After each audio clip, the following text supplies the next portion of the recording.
Shiva Purana episode number 20. లోకాన్ని రక్షించే విష్ణుమూర్తి దగ్గర ఉండే అత్యంత శక్తివంతమైన ఆయుధం సుదర్శన చక్రం. కాని ఆ చక్రం విష్ణువుకి ఎలా లభించిందో తెలుసా? ఒక ఆయుధం కోసం సాక్షాత్తు ఆ నారాయణుడే తన కంటిని కోసి శివుడి పాదాల దగ్గర ఎందుకు పెట్టాల్సి వచ్చింది? భక్తికి పరాకాష్ఠగా నిలిచే ఈ కథ శివకేశవుల మధ్య ఉన్న విడదీయలేని బంధానికి సాక్ష్యం. ఈ విషయాలు తెలియాలంటే మన ఛానల్ని వెంటనే సబ్స్క్రైబ్ చేసుకోండి. ఒకప్పుడు రాక్షసుల ఆగడాలు మితిమీరిపోయాయి. దేవతలు ఎంత ప్రయత్నించినా వారిని ఓడించలేకపోయారు. అప్పుడు విష్ణుమూర్తి రాక్షసులను సంహరించగలిగే ఒక అజేయమైన ఆయుధం కోసం శివుడిని ప్రార్థించాలని నిశ్చయించుకున్నాడు. కైలాసానికి వెళ్లి పరమశివుడిని మెప్పించడానికి ప్రతిరోజు 1000 తామర పువ్వులతో శివలింగానికి పూజ చేయడం మొదలుపెట్టాడు. శివుడు విష్ణువు భక్తిని పరీక్షించాలని ఒక చిన్న మాయ చేశాడు. అది విష్ణుమూర్తి 1000వ పువ్వుతో పూజ ముగించాల్సిన సమయం. శివుడు రహస్యంగా ఒక పువ్వును మాయం చేశాడు. విష్ణువు పువ్వులన్నీ లెక్కపెట్టాడు. కాని ఒకటి తక్కువైంది. ఆ ఒక్క పువ్వు లేకపోతే పూజ సంపూర్ణం కాదు. మరిప్పుడేం చేయాలి? వెనక్కి వెళ్లి పువ్వు తేవాలా? లేదు.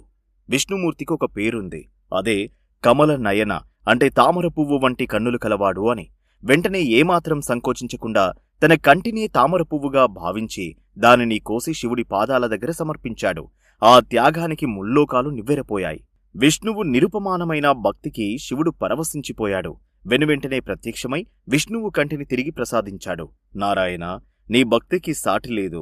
నీ కోరిక మేరకు రాక్షసులను చీల్చి చెండాడే ఈ సుదర్శన చక్రాన్ని నీకు బహూకరిస్తున్నాను అని శివుడు ఆ అజేయమైన ఆయుధాన్ని విష్ణువుకి ఇచ్చాడు.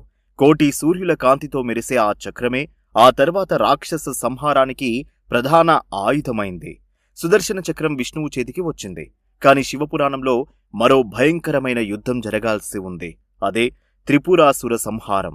3 ఎగిరే నగరాలను నిర్మించుకుని దేవతలను ముప్పుతిప్పలు పెట్టిన 3 రాక్షసులను శివుడు ఒక్క బాణంతో ఎలా అంతం చేశాడు? భూమినే రథంగా, వేదాలనే గుర్రాలుగా మార్చుకుని శివుడు చేసిన ఆ మహాయుద్ధం ఎలా సాగింది? నెక్స్ట్ ఎపిసోడ్ త్రిపురాసుర సంహారం, శివుడి విశ్వరూపం.